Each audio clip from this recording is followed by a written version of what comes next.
out. You're in London as well, Yeah, aren't you? I'm in North London. Although Hello? it suddenly went really cold, like a couple of hours ago, and then the sun came back out. So it feels bright right now. It does. Looks like a gorgeous evening, actually. Yeah, it's just a shame the rest of the week is going to be raining. But for the foreseeable future, basically. It's awful, but other than that, it has been really nice, and it's kind of nice. It's kind of nice to know we're not. We haven't got the school run tomorrow morning and stuff. It just brilliant. Relief. Yeah. So I think we'll go ahead and start. Okay. Good evening. Welcome to all of you who are joining us on this brilliant talk, this brilliant chat I'm having with the writer Huma Qureshi. Huma is a writer and former reporter for The Observer and The Guardian. Her gorgeous memoir, How We Met, A Story of Love and Other Misadventures, is her debut memoir, and it is the true story of how she met her husband. But also, it's a story about love and family, parents and heritage and self-belief. Stylist magazine chose it as one of their best nonfiction picks for 2021 and called it a tale of patience, tenderness, love and sunshine that'll add sunshine to your year. And I have to agree with that. It is just a brilliant, brilliant memoir. She is the winner of the 2020 Harper Bazaar's Short Story Prize, and her collection of short stories, Things We Do Not Tell, The People We Love, will be published in November 2021 by Scepter. And I am Haleh Agar, the author of the novel Out of Touch. Welcome, Huma. It is lovely to have you here this evening. Thank you, Haleh. It's lovely to be with you. It really is. I'm a fan of your book, so this is really exciting for me as well. Oh, thank you. I mean, I devoured this gorgeous memoir, so I'm so pleased to be able to talk to you about it tonight. So for those who have not yet read How We Met, can you tell us a bit more about the inspiration behind your memoir? So as you just described there, How We Met is the true story of how I met my husband. It is also more than that. So the title, in a way, is not the full story.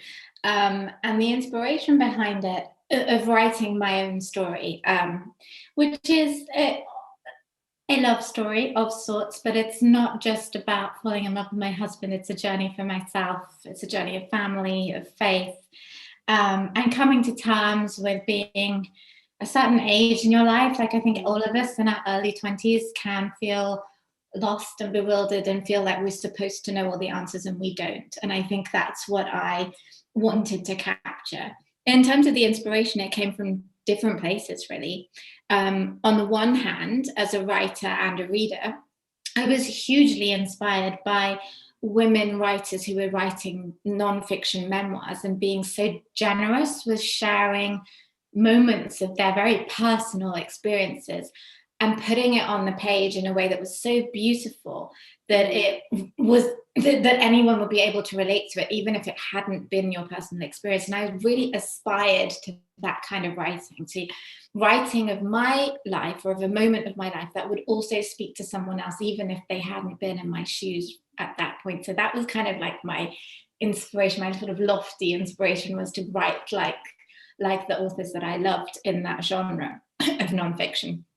And the other inspiration was quite simply, and I don't want to spoil it for anyone who hasn't read the book, but the opening of the book is my son, who is now 7, and I think at the time in the book he's 6, that he asks how I met, how his parents met, how we met.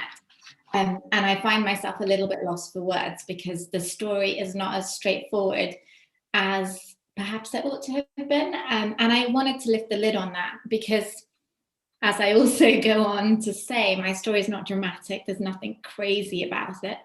And yet I had this feeling that I wasn't really supposed to give that side of me away. Excuse me, sorry. Oh, that's all right.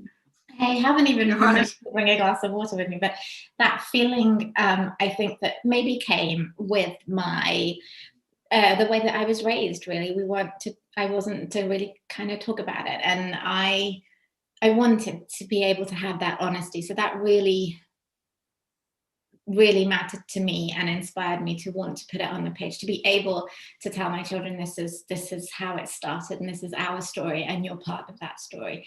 And to see myself in my own story, because much as I loved reading those memoirs that were in the mainstream, and I'm thinking of people like Rachel Cusk and Sinead Gleason and Emily Pine, like beautiful as all of those books were and how deeply moving they were, I still struggled to find, a memoir by a woman of my background, which adds a different shade to it. Not to say that just because she's of my background, I would automatically have felt the same, but just because there is something that comes out on the page in the writing, and those connections of identity and what it's like when you're trying really hard to belong in both worlds. And I think sometimes that can be really reduced in the mainstream narrative. And it felt important for me to write that story, like write a story that didn't fit to someone else's perception of what it would be. So absolutely. And certainly I could relate to your story. I felt really seen when I was reading it. And it is so beautifully written as well. I could see sort of the background, the beauty of the prose. It's absolutely there on the page. So thank you for writing it.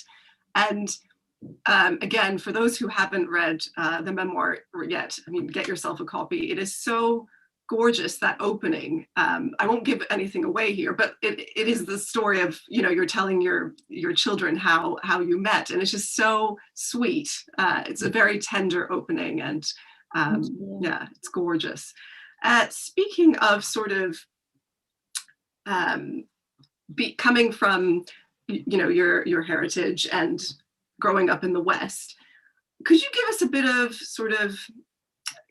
of what it was like to have your aunties set you up with prospective husbands? Could you give us a bit of insight on that, on the process? Yeah. Well, at first, I guess it's probably worth saying that they weren't my real aunties. They were not like, they were my mum's sisters or my dad's sisters. They were the family friends that we grew up with and called aunties. And I think the whole kind of arranged marriage setup, and I have nothing against the arranged marriage setup at all, but I think we tend to laugh about it when it happens, like in, the world that I was brought up in, and I'm a Pakistani heritage. So, I was very aware of it all the time as a teenage girl, that this is what was going to happen. And the girls sort of older than me, women who'd been through it, and you'd hear them make jokes about the guys that they were set up with. And it was always very much something that we would laugh about. But in reality, I think it's really, for me at least, it was really hurtful. And, I think I very much felt like I was reduced to something on a page. And this isn't to say that I believe that that's the way it always is. It's just the way I felt. And I think the interesting thing is that a lot of the aunties that were trying to find matches for me barely really knew me. Like, they didn't know me anymore as other than being the daughter of my parents, right?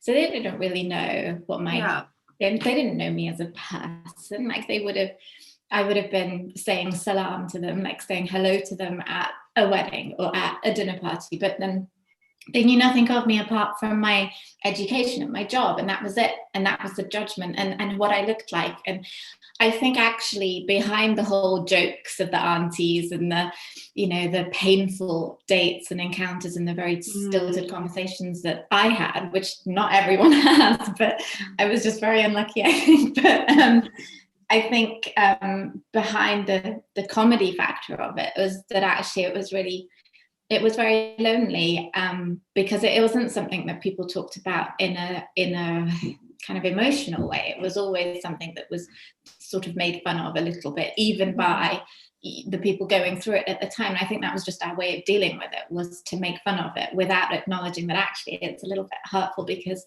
you'd get rejected on the slightest things. And as you find out in the book, like, you'd get feedback given on all your failures and misgivings, because it would often be that as the girl, you're being assessed for being a wife. And there was a mother-in-law, a prospective mother-in-law, who would have been doing that assessment, and to fall short it was hard. It was hard to feel like you're living up to this, failing to live up to an ideal that maybe doesn't really exist, because we're all different and we're all just human. And it felt very much like I was expected to be this very, I don't know who I was expected to be, someone that wasn't me. And that was really hurtful, because then at a certain point I began to wonder what it was about me.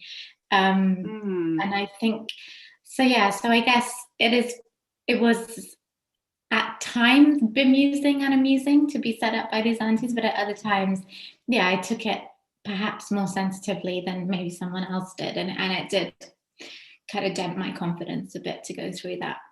It sounds like it can be, really difficult to deal with. And I'm just wondering, what kept you sort of steady through that process? Because I imagine getting that open criticism can be really difficult to handle. Was there something that you sort of held on to?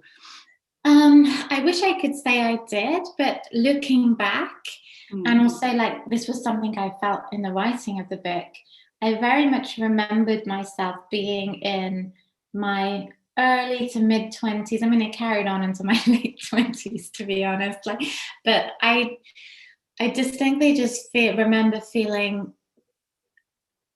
that I don't think I was steadied by anything. I think, if anything, my self-doubt just got, it was like a hole, and it swallowed me up, to be honest. I had a lot to deal with in my early 20s, and my father passed away, which is also something I explore in the book. And I think a lot of things happened all at once, and I wasn't sure who I was supposed to be. And I suppose to a certain extent, I had I had a great job as a journalist at the Observer, and that was something that I was aware to other people seemed like this amazing achievement so early on in my career. But I think at the time as well, I felt like I ought to have felt like that was enough.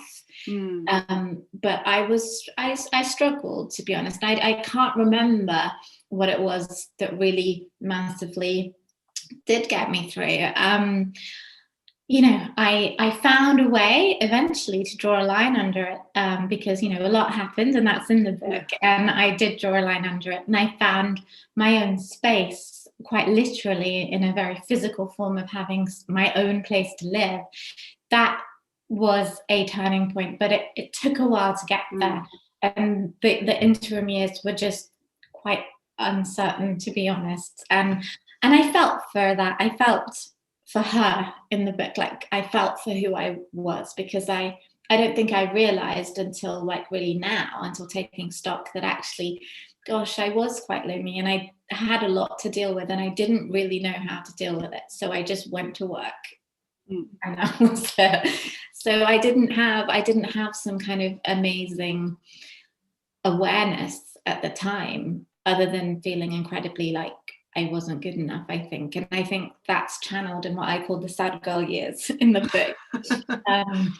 And you tell your story so honestly. We see the ups and downs, and it is a very authentic story of self-discovery, essentially. And one of the important chapters of your life, I suppose, was when you went to Paris on your own. And can you tell us a bit more about that time in your life, why you chose Paris, and what about living abroad sort of helped you along your personal journey? Yeah, well, why I chose Paris was, I guess at the time, it was a very academic choice. I actually had two paths open to me, and one was to stay in England and do a master's here, and one was to go abroad. And I think the opportunity to go abroad just spoke to me massively. It wasn't the first time I'd done it. I'd spent a year studying there, earlier on in my degree, and then there was this chance again to go again, and it felt like a chance I probably would never have got again. And even though I was very nervous about it, because it was very different going as a postgraduate than it was as an undergraduate, there was not a lot of, life wasn't ready made for me, and also the kind of university that I was at a place called Sciences Po, which was a very academic institute, and it's not like any kind of university in England. You don't live in halls. You don't. There was no kind of setup to that. And it was very, very academic. The days were very long and the nights were very long. You have lectures until 9 o'clock sometimes. And which, when you go from university here, where your day could be finished at 11 o'clock, was very different. But in my head, Paris had come to mean, I was romantic. I still am. And I believed in all the cliches of it, which is why I know there's a lot, obviously, that is very unsettling at the moment about France, and it's what's going on with Muslim women. And I went as a Muslim woman, and I was very aware that in the institution where I was studying, I was like the only girl of my background there, and to be very aware of that, it was a very different kind of system. Whereas here at university, theoretically, anyone has a chance to go, right? But in France's education system is very different, and it's very geared towards one way or the other. And anyway, in my head at the time, none of that mattered to me, and I didn't see it as anything. Even though I was studying politics, it didn't feel like anything political that I was making in my choice to study there. It was purely because I had built up this little fantasy in my head that Paris was going to be this beautiful, romantic place to live. And I had this teeny tiny little studio apartment, but it was very pretty in this beautiful building. And it signified all sorts of things to me, which was like all the kind of dreams, I guess, I'd had as a girl. And, there's blossom on the trees. And yes, it was a cliche, but it also was kind of exhilarating in a very quiet way, because I didn't actually know a lot of people, and I spent a lot of time on my own. But to me, it was magnificent, and it became a chance for me to explore who I wanted to be without necessarily consciously thinking about it. I just realized that I had this chance, and I was by myself in a foreign country, and I had, I guess in a way, I had the excuse of studying to be with myself. Yeah. Like I didn't feel pressured into needing to.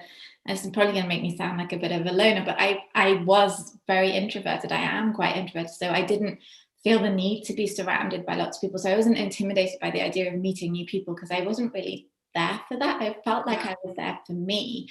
And so spending time by myself, walking around this beautiful city and reading lots of books, and really thinking about who did I want to be after this. And I think what's important to note is the idea that marriage was expected of me, and if I hadn't have gone to Paris, I think I probably would have been expected to take it a bit more seriously. So in that respect, and it was all in a very loving way as well. It's not like I was running away, but it gave me some time.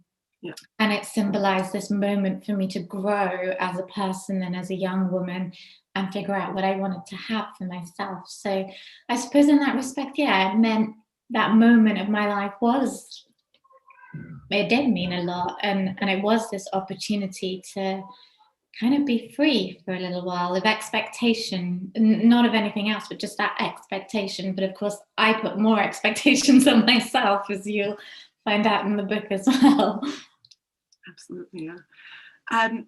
So there's so many passages that I just love in the memoir. There's one in particular that I really relate to, and I'm just going to quickly read it. So you said, at one point, I realized that I was never going to be like those teenage girls in 17 magazine, asking for advice on kissing, having sleepovers. And I relate to this so much because, I had the same experience as you with my upbringing. So can you speak a bit more about the reconciliation between, your heritage and growing up within Western culture, the push and pull of it? I think for me, what was interesting not interesting, I don't think that's the right word. I think what I'd struggled with, I guess, when I was growing up was the fact that you only ever heard bad things, right, about being Pakistani or being of Pakistani background in the press or in films or books. Like if it was ever mentioned, it was always like a real extreme, and there would be this element of needing to run away from it.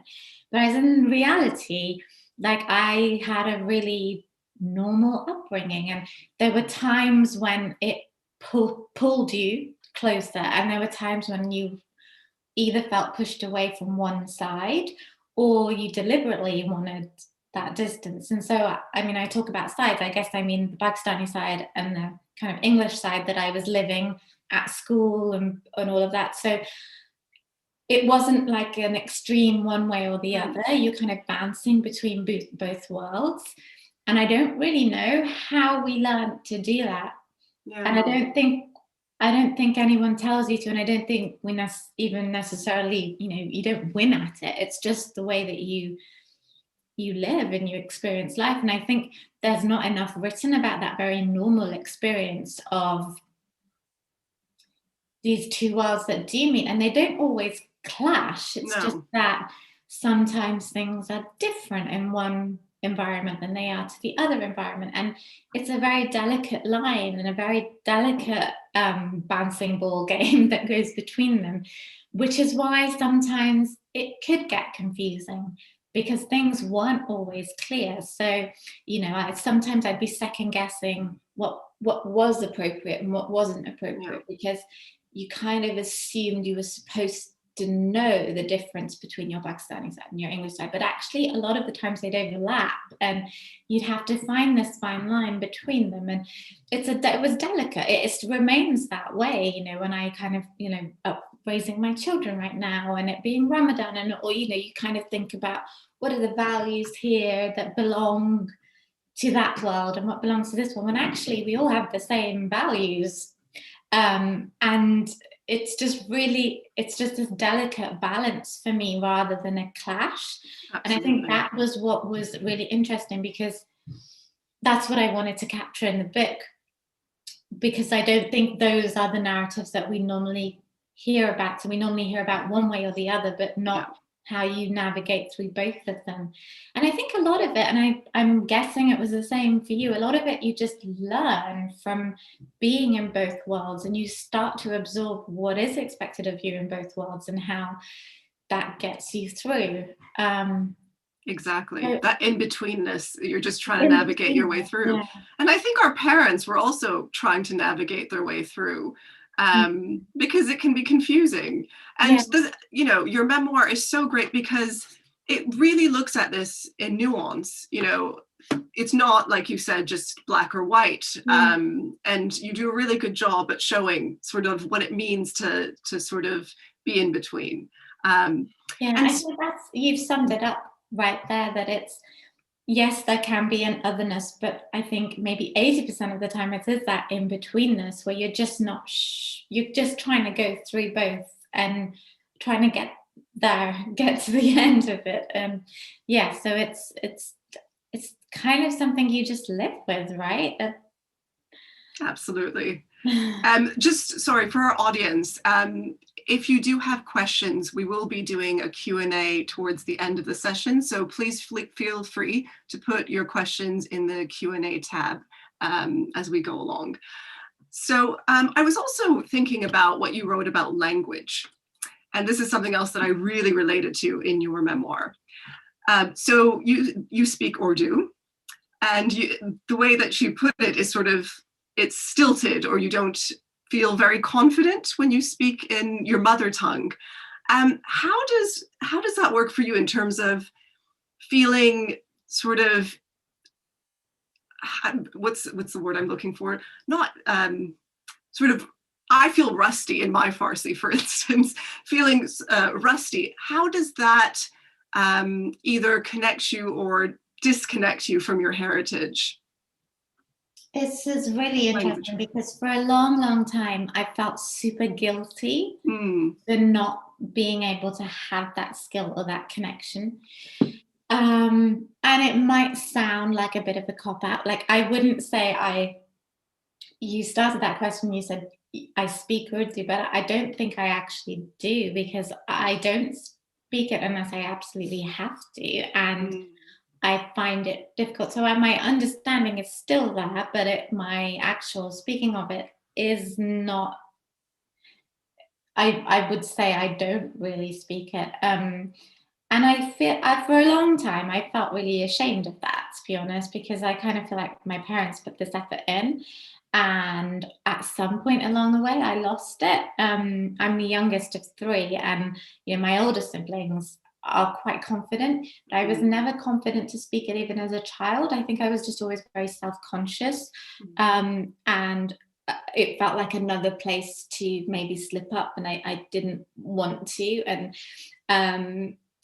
I think now, when I think about things, I think I'm trying to tell myself that it's okay not to feel like you have to tick your boxes in order to feel a part of something. Yeah. And for me, as I've got older, and this is what I mean, like, I hope it doesn't sound like a cop out, but for me, I feel like there are other things that connect me more to my heritage, and those are real things and real people mostly. And to me, that just means my parents and the memory of my father and the relationship I now have with my mother. And like, that matters to me more than being able to say that I do or don't speak this language, or I do or don't know how to cook that food, or I do or don't do this or that with my children. Like, it feels just more important for them to know who they came from.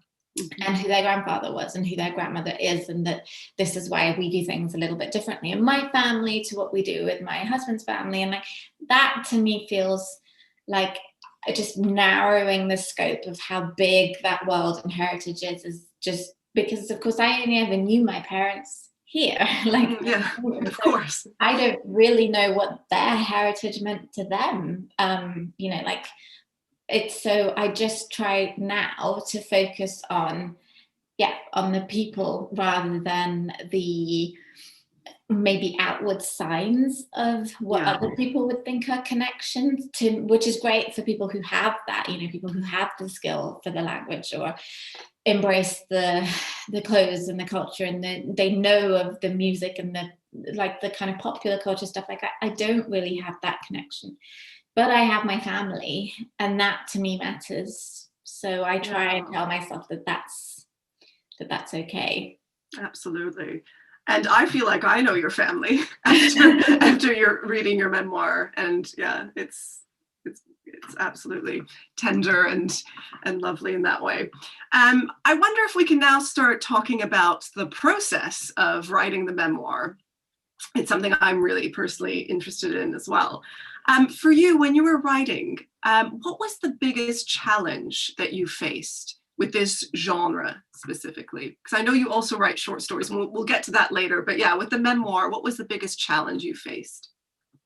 So I think stylistically, from like a craft perspective, I was very aware. So as someone who was very hungry for reading memoirs, I'd kind of started to look at what I liked and disliked about the way certain narratives work, and what I connected to, not what I disliked, more like what I found was a way to connect to a reader and what wasn't, and so on. And so one of my challenges was to keep the focus on the story not being about my whole life, but just really keeping the focus on this moment that impacted on, or a series of moments, rather than this is my life from start to finish. Because I found that in that kind of memoir, I wouldn't stay in the moment with those memoirs, and I wouldn't know the meaning of them. Like, I wouldn't know what's the journey here that I'm on. So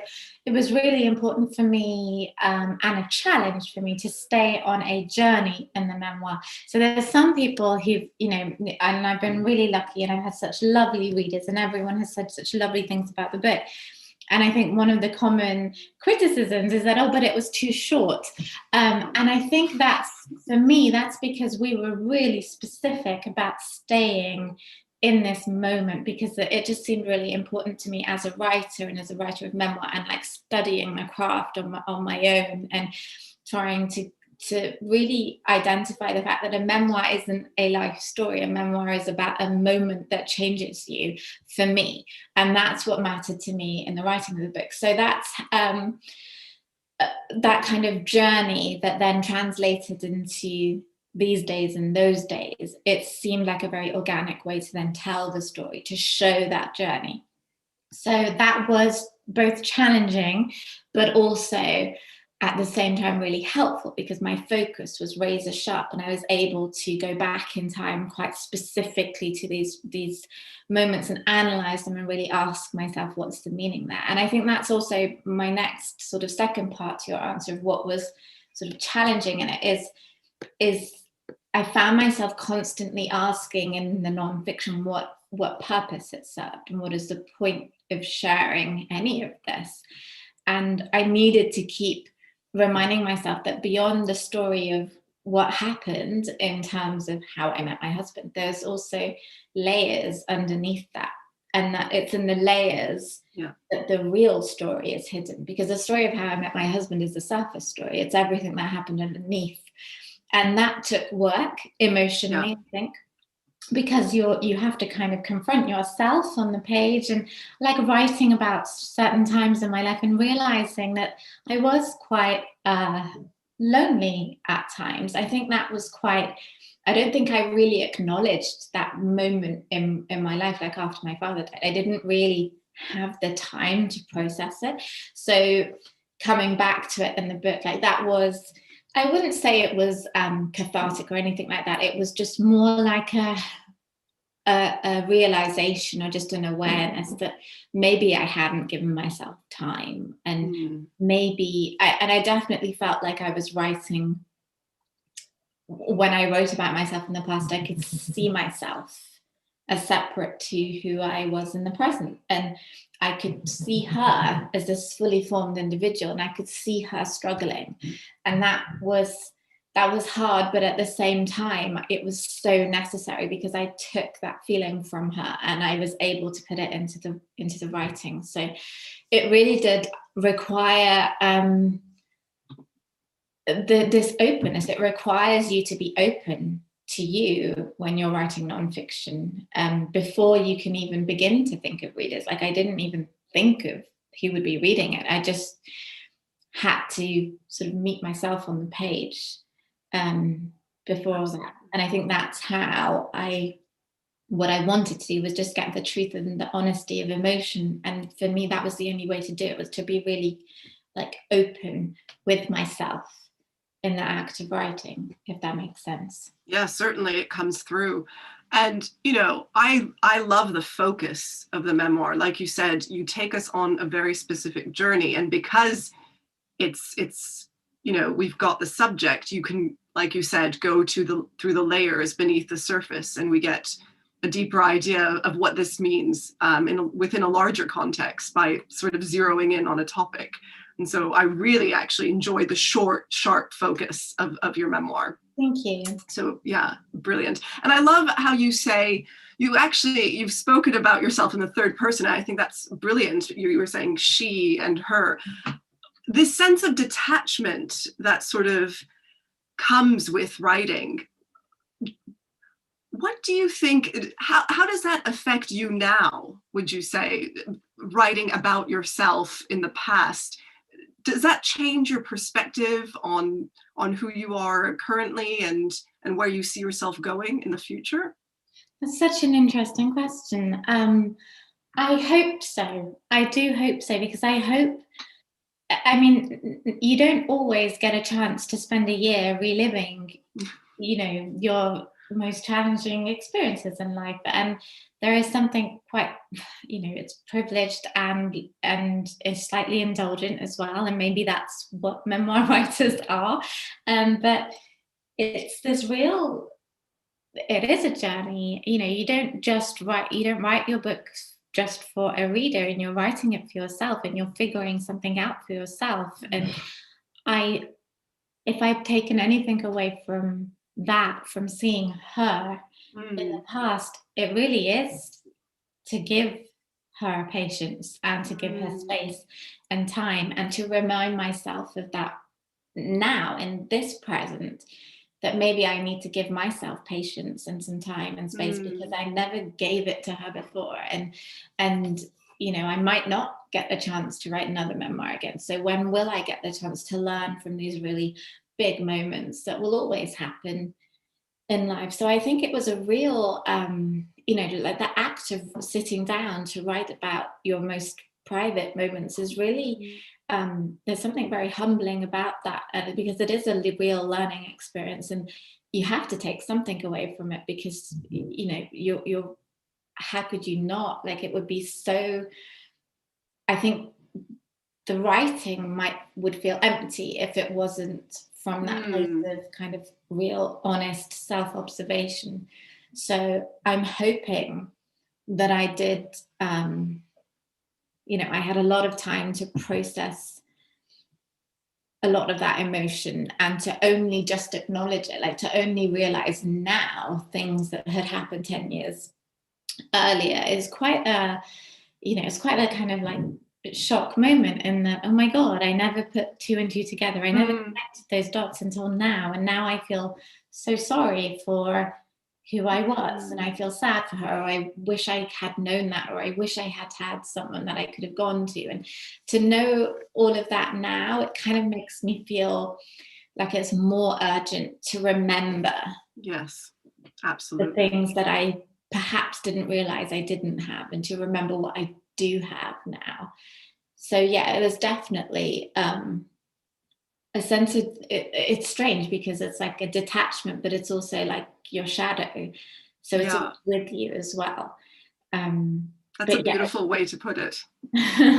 It's definitely, I don't know how you could write about yourself and not feel for yourself at the same time, because there's a lot of, it's a journey. It's a journey in the writing of it. It's a journey in the craft of it and this telling the story, but it's also a journey of remembering yourself and what you choose to remember and what you choose not to remember. It's all really fascinating.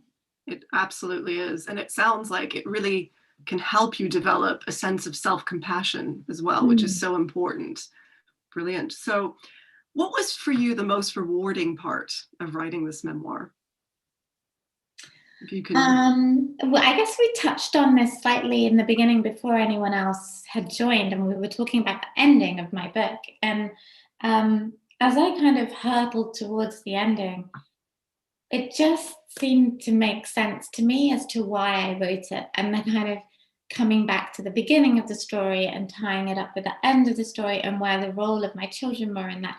There was something that was deeply satisfying about it, and that I just knew that I was ready now, that this is where the story ends. And that feeling of completion, it's hard to put into words. And I think, I'm guessing you must know what I mean a bit, like when you come to the end of your umpteen stuff, but you know now that actually this is what the meaning of the story is. And there was just this sense of certainty that this is how it has to end. And I think that was, you know, that gave me a real sort of joy to be able to end on a happy ending with this kind of hopefulness, I hope, is how Absolutely. it across. So that, you know, that meant something to me, and it still does. And it means something to me that it exists, and that it exists, and I can, you know, put it in my kids' hands. And I've got 3 copies set aside for each of them for when they're older, so that they each have their little collection. So that really means something to me, because at the heart of it's about family, and it's about love, and it's for them. So absolutely. And it's a gorgeous ending with your family, you know. I loved it.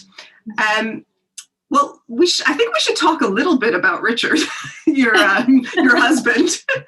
After all, it is how you met, and he just sounds like such a lovely person. The way he approached your mother and the effort that he put in, and he just sounds like a really nice guy. So I'm wondering, how has he taken all of this now that your memoir is out there? Has it been strange for him? Did he get to read it before you had it sent off to the publisher? He did actually. He was the only one who read it. He read it. He didn't read the most recent version of it, so he only read the actual ending when it came out. But he had read the earlier drafts of it, so he had the general gist of the story, and I'm guessing he knows how it turned out too. But yeah, he was really great, because it's interesting. A lot of the time people ask me those questions. They ask about how my family took it. Like, they ask how my mum took it and how my brothers took it, but no one really asks about Richard.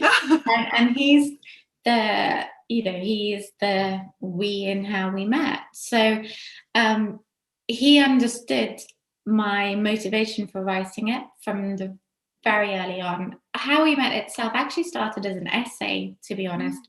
So it was a very short, condensed version of just a passage of how we met, and none of that essay survived and made it into the actual memoir, but the sort of the theme.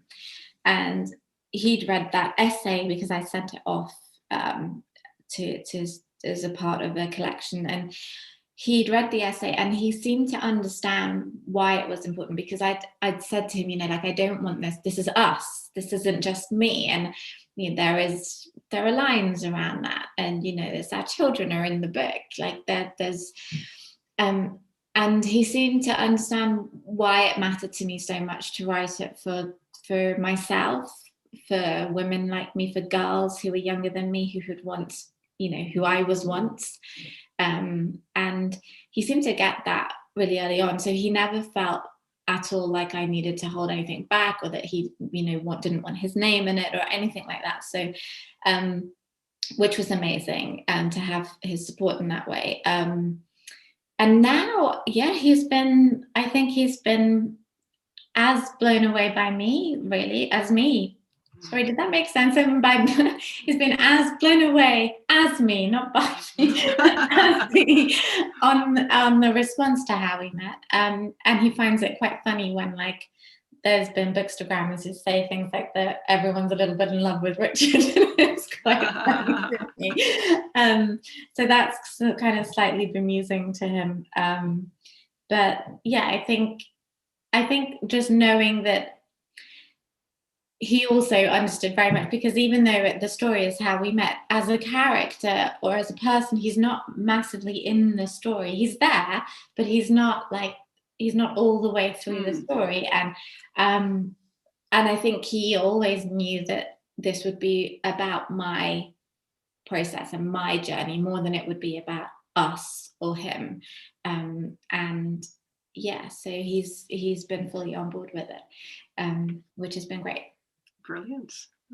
I just wanted to ask you really quickly, before we move on to your reading, about your short story collection that will be out with Scepter in 2021. That's this year, November? Yes. And so can you tell us a bit about it, that short story collection? Yes, the short story collection is called Things We Do Not Tell the People We Love, and it is so dear to my heart because it's my first complete fiction, and I just feel I'd always dreamt of doing that, and I kind of went the other route, and I went journalism and then non-fiction, and then but fiction had always been my dream, and it had always been where I wanted my writing to go. And it's about things we do not tell the people we love. It's about the spaces in our closest relationships. It's about disconnect. It's about looking for love, looking for places to belong. It's about when relationships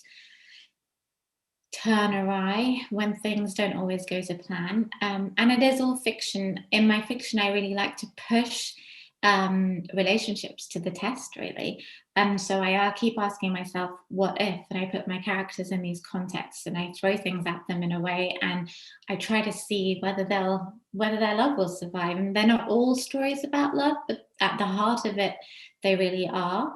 And there is a certain darkness to them and a certain sadness to them, which is why writing How We Met was really important, because How We Met is like the lightness, and my short stories have a shadow to them. And they come out in November. And I set myself a challenge a year and a half ago to write enough short stories to have a collection and have it finished by a certain deadline. And I managed to do it, and I managed to knit the whole collection together, and off they went, and they're coming out into the world, which is an incredible feeling. So yeah, it's different to how we met, obviously, because it is fiction, because it's short stories. I think I love the form of short stories. I think it enables you to really play with form and imagery, and telling a story in different ways, in a poetic way, and but at the same time, I think that sharpness that you talked about, that kind of focus on a moment, I think that's something I've always taken from short story writing. I love short stories to read, and I love studying them, and I've tried again to what I aspire to be, and it is that real kind of nothing is there for the sake of it, and everything tells a story.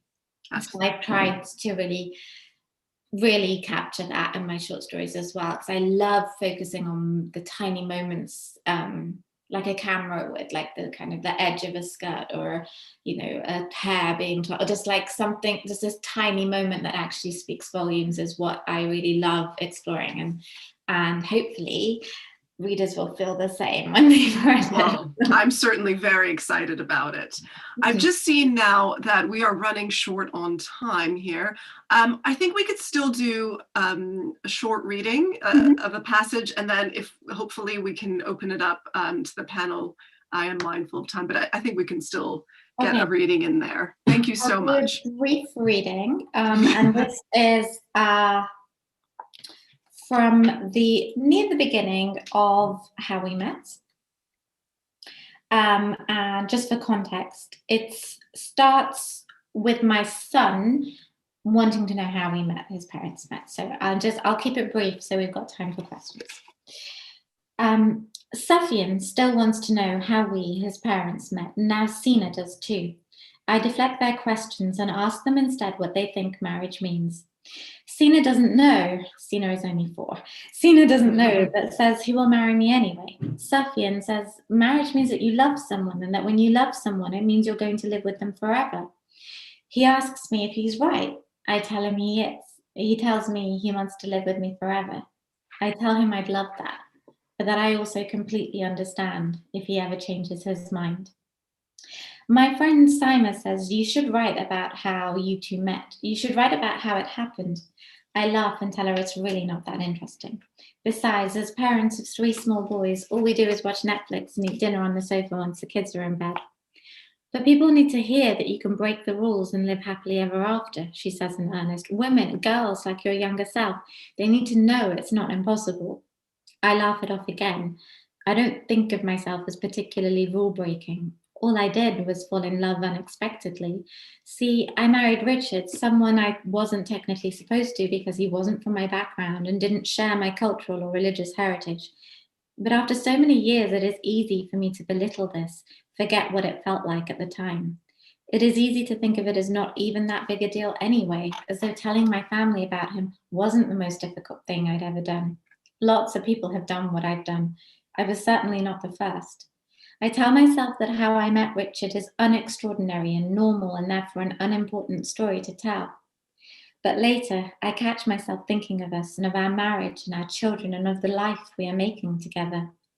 I look around me and I allow myself to think of what it took to reach this moment, and that's when I realize it does matter.